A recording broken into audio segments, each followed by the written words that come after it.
Ever feel like the lane next to you is always moving faster?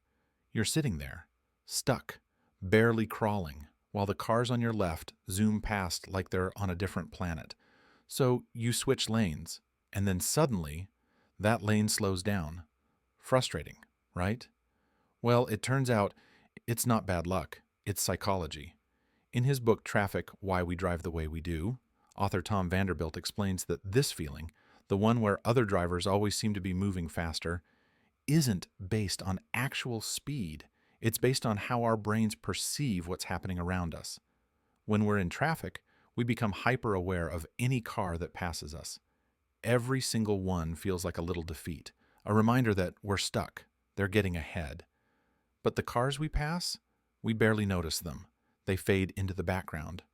Why? Because of a psychological concept known as loss aversion. Loss aversion is a principle from behavioral economics. It means we feel losses more intensely than we feel gains.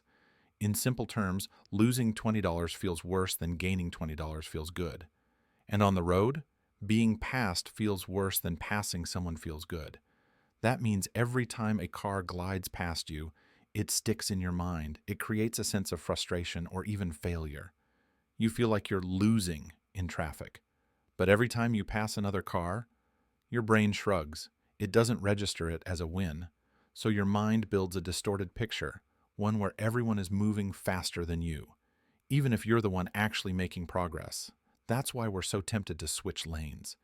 If we feel like we're losing, we want to take action. We want to do something to fix it. So we change lanes. We chase progress. But here's the irony. Studies show that frequent lane changers don't actually save time. In fact, they often arrive at their destination at the same time as people who stayed put, sometimes later. That lane might feel faster, but in reality, it's often just an illusion created by your brain's bias. Vanderbilt also points out something really interesting. When you're looking at another lane, you see more of the cars that are ahead of you than behind you. Why? Because your eyes are naturally drawn toward what's in front.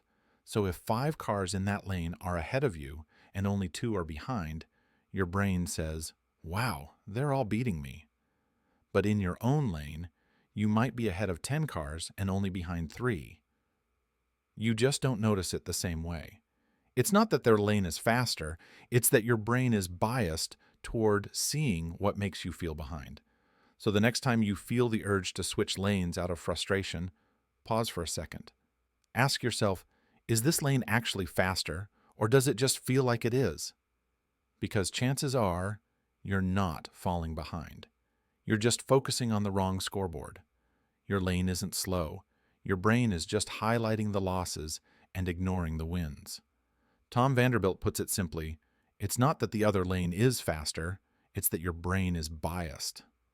So next time you're stuck in traffic, take a breath, stay in your lane, and remember, you're doing just fine.